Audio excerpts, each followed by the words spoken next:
Bonjour à tous et bienvenue. Vous êtes à Business Matin, votre émission quotidienne qui vous forme et vous informe sur Business 24 Africa. L'informatique de gestion, vous savez ce que c'est? Eh bien, c'est le terme du jour. Et pour cela, comme invité, nous sommes en présence de Monsieur Kosonou. Bienvenue.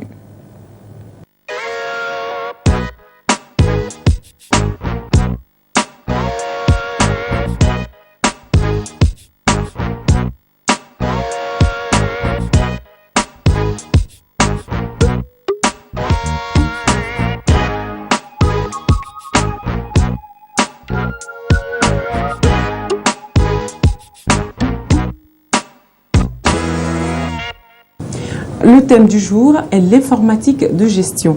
Pour en discuter, un invité, il s'agit de M. Kosonou. Bonjour M. Kosonou. Bonjour madame. Bienvenue sur le plateau de Business Matin. Merci. Alors, pouvez-vous vous présenter s'il vous plaît? Je suis M. Kosonou Rubens, ingénieur de spécialité informatique, consultant sur les systèmes de gestion. Alors, vous êtes sur le plateau de Business Matin pour nous parler de l'informatique de gestion. Est-ce une nécessité dans une entreprise qui se respecte? Bien sûr. L'informatique de gestion est plus qu'importante dans une entreprise qui veut aller loin. Et il faut dire que de plus en plus, les entreprises se dotent d'outils nécessaires pour leur meilleure gestion.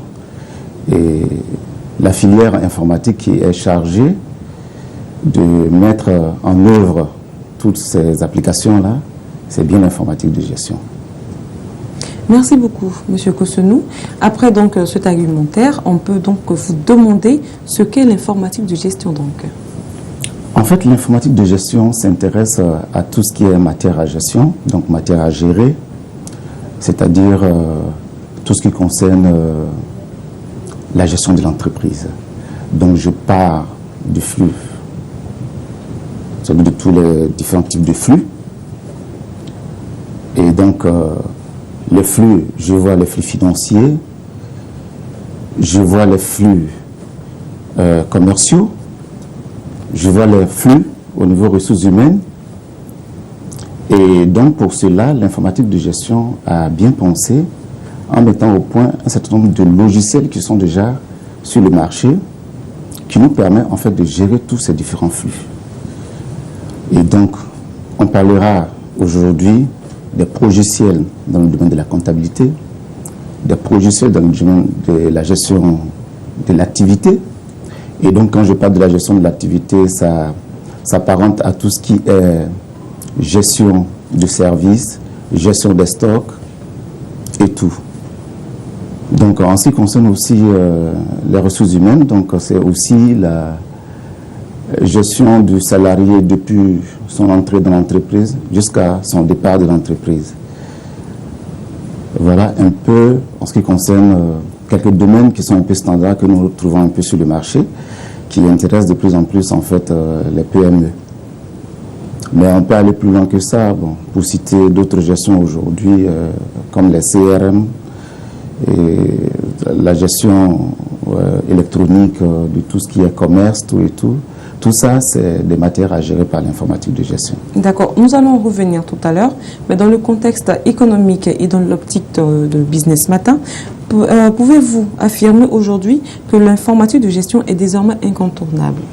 Bien sûr, l'informatique de gestion est incontournable en ce sens que si vous voulez aller vite, vous voulez avoir des données fiables, il faut forcément vous attacher des services d'un informaticien de gestion qui va, en fonction des différents process de l'entreprise, mettre au point les outils, sinon vous conseillez des outils qui existent déjà sur le marché pour mieux cadrer la gestion de votre entreprise. Mais il faut dire que c'est un domaine qui est un peu mal connu quand même dans notre pays. Et les gens se disent déjà quand ils ont un ordinateur, qu'ils ont du Word, Excel, tout ça, ça leur suffit pour la gestion de leur entreprise. Je dis non, il faut toujours s'attacher en fait des services d'un informaticien de gestion qui va en fonction de la nature de votre activité et être avec bien sûr l'appui de votre expert, mettre au point pour vous des outils nécessaires pour la gestion de votre entreprise. Donc c'est incontournable pour qui veut aller loin, qui veut avoir des données fiables et propres. C'est un peu ça. Est-ce à dire aujourd'hui que l'informaticien de gestion, si c'est comme cela qu'on dit, voilà, est-ce à dire aujourd'hui que l'informaticien de gestion a juste à prendre des cours et en même temps, on va dire, acquérir la connaissance pour devenir aussi facilement informaticien de gestion? Non, l'informatique, vous le savez, nos écoles, déjà, c'est beaucoup de théorie. Véritablement, pour acquérir cette compétence-là, il faut forcément l'apprendre, c'est sur le terrain. D'abord, quand on parle de l'informatique de gestion, vous voyez, il y a le terme gestion, il y a l'informatique. Donc, c'est l'automatisation tout simplement des systèmes de gestion. Et quand je parle de système de gestion, je parle de système comptable, système de gestion commerciale, système de gestion financière, système de gestion des ressources humaines, des carrières et tout et tout. Et donc, il faut avoir cette notion-là en soi d'abord, bien les connaître et se faire appuyer en plus en fait par un expert pour essayer de mettre en place les outils nécessaires pour la bonne gestion de l'entreprise. Donc, ce n'est pas donné à celui qui vient tout de suite de sortir de l'entreprise. C'est une œuvre de longue haleine. Il faut apprendre auprès des experts, il faut apprendre auprès des gens qui sont déjà routinés dans l'informatique de gestion et avoir les outils, c'est avoir l'information comptable en soi avant de prétendre pouvoir automatiser un système de gestion. Alors, M. Kosonou, vous avez déjà commencé à entamer ma 5e question, à savoir, existe-t-il donc différentes sortes d'informatique de gestion? Bon, si on veut bien voir, c'est une filière. L'informatique de gestion est une filière de l'informatique qui met au point, comme je dis, des outils de gestion informatisés. Donc, il n'existe pas en fait plusieurs types d'informatique de gestion, mais il existe plutôt plusieurs systèmes de gestion. Donc, les systèmes de gestion, c'est eux que je venais de citer, c'est la comptabilité de gestion, c'est la gestion commerciale, donc qui concerne en fait la gestion d'une activité de bout en bout. Et il y a la gestion des ressources humaines, en tout cas de n'importe quelle activité, tout et tout. Donc c'est cette méthode-là que nous avons. Aujourd'hui, il y en a plusieurs, l'UML, la méthode MERIS, tout et tout, pour pouvoir en fait étudier le système, mettre au point un produit ou acquérir un projet qui existe déjà, mais qui peut intégrer en fait les process de gestion de l'entreprise. Donc voilà un peu l'informatique de gestion. Merci encore, M. Kosonou. Nous entamons donc la 6e question, à savoir, doit-on faire un distinguo entre l'informatique de gestion et le BI qui signifie tout simplement le Business Intelligent? Ouais. Bon, dans le fond, il y a la différence, c'est les différences de niveau. L'informatique de gestion un peu globalise tout ça, mais c'est le niveau de gestion qui change. Voilà. Donc, dans un premier temps, c'est la mise en place des fichiers, donc la gestion pure. Donc, quand je prends au niveau comptabilité, j'ai besoin d'une gestion saine au niveau de ma comptabilité d'abord, avant de parler de BI. BI, en fait, c'est un niveau supérieur, c'est en fait c'est l'interprétation qu'on veut faire de ces données-là. Voilà. Donc, BI, après, c'est des courbes, après, c'est des états spécifiques, donc qui normalement, après qu'on ait eu un bon fichier, alors on pourra attaquer ce fichier-là avec d'autres outils qui nous permettent en fait de faire des requêtes et obtenir nos tableaux. Donc c'est ce passage-là d'un fichier à une interprétation quelconque en image, en courbe ou en tableau qu'on appelle le BI. Donc le BI n'est pas une filière à part, mais c'est un pan de l'informatique qui pousse un peu les choses plus loin, c'est-à-dire que dans l'interprétation, tout et tout. Alors, est-ce qu'on peut dire aujourd'hui que le BI prendra peut-être demain le dessus sur l'informatique de gestion?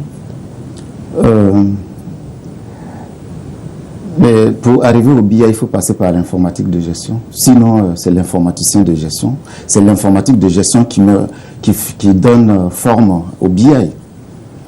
Donc, l'un dans l'autre, c'est l'informatique de gestion, en fait. Voilà, un peu, il n'y a pas véritable différence, mais ça dépend de comment les gens comprennent, mais dans le fond, le BI fait partie de l'informatique de gestion. Voilà. Merci beaucoup, Monsieur Cossonnou. Merci. Avant de nous quitter, je voudrais savoir si vous aviez une anecdote à nous raconter. Bon, l'anecdote, c'est en ce qui concerne un peu les comportements souvent des utilisateurs, sinon des potentiels clients. Souvent, quand nous arrivons, je me souviens, je suis allé au plateau une année, je voulais parler de l'informatique de gestion à un client. Et la secrétaire m'a annoncé, je suis arrivé au bureau du patron. Je dis que je suis là ce matin en fait pour vous parler de la nouvelle manière de voir l'entreprise et de la gérer mieux, au mieux. Et il dit oui, vous voulez me parler de quoi? Donc je lui ai dit non, que je voulais vous parler précisément de l'informatique de gestion. Qu'est-ce que ça peut vous apporter de nouveau? Il m'a dit non, que écoute, chez moi ici tout est informatisé. Et quelque temps après, je me renseigne sur l'outil qu'ils utilisent au niveau de l'informatique. Et j'appelle un de ses comptables, il me dit non mais tiens, on n'a pas d'outils ici, on n'a pas d'informatique ici, on n'a que des ordinateurs.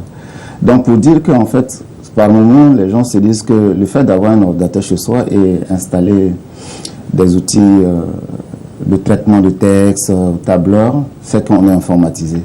Je dis non, il faut aller vers en fait les outils d'informatique de gestion qui, sinon, s'attacher des services d'un informaticien de gestion qui va mieux vous orienter, vous aider et à mieux gérer votre entreprise.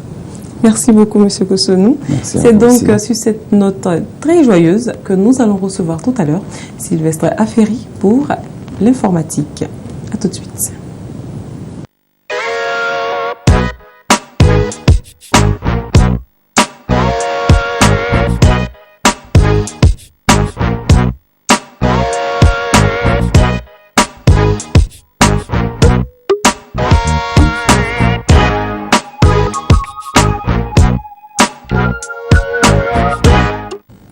Il est présent sur le plateau et il s'agit de Sylvestre Affery, le professeur informatique de Business Matin, qui vient dans Infotique nous donner suffisamment d'informations. Bonjour Sylvestre. Bonjour Noélie, bonjour à tous nos téléspectateurs. Je suis encore une fois sur le plateau, toujours fidèle au poste, pour essayer de donner encore des leçons d'informatique à tous ceux qui nous suivent chaque matin. Alors Sylvestre, qu'est-ce que vous avez pour nous aujourd'hui? Alors aujourd'hui, je vais apprendre en fait à tout le monde à désinstaller un logiciel qui est installé sur notre ordinateur. Lorsque nous avons le système d'exploitation Windows, voilà. Donc pour désinstaller. On ne dit pas Windows, on dit plutôt Windows. Windows, bof. Ça c'est vous qui voyez. Hein. C'est vous qui voyez. Donc je suis là en fait pour apprendre en fait à tout le monde à pouvoir désinstaller en fait un logiciel lorsque nous avons le système d'exploitation Windows. Donc il va falloir faire en sorte que nous puissions, bien parler pour que tout le monde puisse comprendre en fait ce que nous voulons faire aujourd'hui.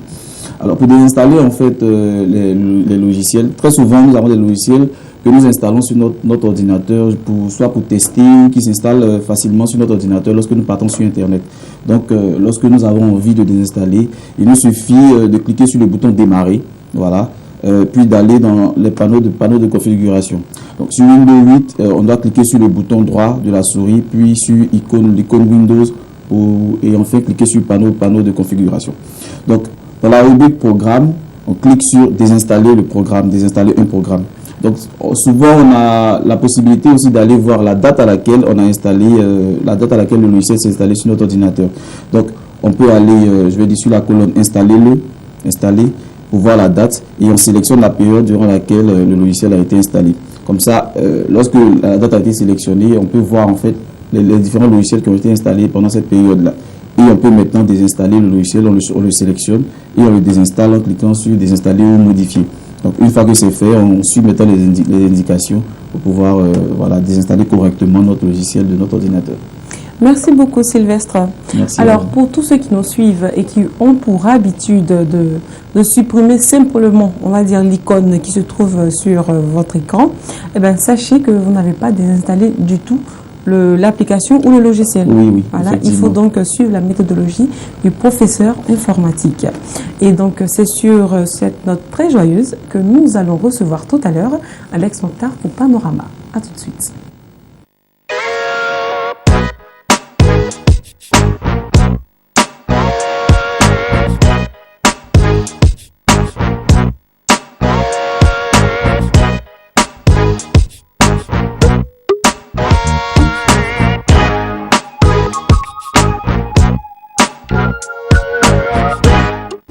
Panorama, c'est tout de suite et pour cela, nous recevons Alex Mokhtar sur ce plateau. Bonjour Alex. Bonjour Arunoï. Bienvenue sur le plateau. Je suis toujours très heureux d'être en votre compagnie. D'accord. Alors, qu'est-ce que vous avez pour nous aujourd'hui? Aujourd'hui, que de bonnes nouvelles, vu que 86% des investisseurs internationaux déjà présents en Afrique ont renforcé leur position en 2015. Voilà, alors 86% donc des investisseurs internationaux déjà présents en Afrique ont renforcé leur position en 2015 selon une étude récente donc menée par le cabinet Havas Horizon. Il faut savoir que cette enquête donc menée auprès de 43 institutions internationales entre le 13 janvier et le 19 février dernier a permis de faire ressortir que l'ensemble des investisseurs internationaux sondés, en tout cas, se déclarent optimistes quant aux perspectives du continent en 2015. Alors, il faut noter également que 9% de ces investisseurs-là se disent même très optimistes cette année 2015. Et pour 2020, la proportion des très optimistes grimpe à 53%. Eh bien voilà, c'est une très bonne nouvelle. Il faut aussi dire que les investisseurs interrogés, bien sûr, citent le dynamisme démographique du continent et sa base de consommateurs comme les principaux atouts du continent et les atouts qui, en tout cas, militent chez eux pour accroître leurs investissements sur le continent. En plus de cela, il faut également noter le taux d'urbanisation du continent qui est de l'ordre de 65% et la prise bien sûr de position pour le futur également de 65%. Il est important de noter que le continent africain, j'ai l'habitude de le dire ici, est l'un des continents qui connaît le plus d'essor. C'est un continent qui compte à peu près 1,1 milliard d'habitants en termes de population. Et en 2050, une personne sur 4 dans le monde sera africaine. Donc c'est pour vous dire tout simplement qu'il y aura beaucoup plus d'Africains, en tout cas plus les années évolueront, les Africains seront de plus en plus nombreux et ce sera un vivier important. Le continent vraiment connaîtra, je dirais, une activité économique assez forte et assez puissante. Donc il ne faut pas rater ce train-là. Et pour ce faire, donc pour 2015, il faut noter que c'est l'Afrique de l'Est qui suscite, je dirais, le plus d'engouement et d'optimisme chez les investisseurs internationaux. Mais pour 2020, bien sûr, c'est la sous-région ouest africaine qui, en tout cas, sera à la tête donc de cette course-là à l'optimisme, on dira. Et plus précisément, la Côte d'Ivoire, voilà. Notre pays d'origine, on dirait ça comme ça. Voilà, la perche, elle est bien tendue puisque les pays jugés les plus prometteurs par les investisseurs sont dans l'ordre, bien sûr, le Nigeria et le Kenya qui sont ex-aequo à 56% des personnes interrogées, soit des investisseurs sondés. Et derrière, on a la Côte d'Ivoire qui arrive juste derrière avec 53%, suivi de l'Éthiopie, du Mozambique et du Maroc. Il faut aussi noter que par secteur d'activité, ce sont les services financiers tels que les banques, les assurances et les fonds d'investissement que les investisseurs estiment être les plus porteurs. Juste devant les secteurs tels que les BTP, les infrastructures, la construction, avant que viennent bien sûr les domaines du transport, la logistique, pour ne citer que ceci. N'oublions pas que, parlons des places boursières, il faut noter que la place boursière de Lagos a été jugée la plus prometteuse, bien sûr, suivie de celle de Johannesburg et de Casablanca. Et en ce qui concerne bien sûr tout ce qui pourrait constituer des freins à l'investissement sur le continent qu'il faut combattre, il s'agit bien évidemment pour les investisseurs sondés de la mauvaise gouvernance, car il ne s'agit pas de venir investir de l'argent dans des États et de voir que les fonds alloués à ces États-là pour leur développement soient dévoyés à des causes, je dirais, autre que celle du développement des continents et du bien-être des populations. Bien évidemment. Et on a également, après bien sûr la mauvaise gouvernance, donc l'instabilité politique et l'insécurité tout simplement. Merci beaucoup Alex pour ces informations très croustillantes. Et donc c'est sur ces dernières informations d'Alex Mokhtar que nous disons que Business Matin pour aujourd'hui c'est fini. Malheureusement, nous nous retrouvons pour un autre numéro. Quant à Business 24 Africa, les programmes eux continuent. Merci de nous avoir suivis. Au revoir.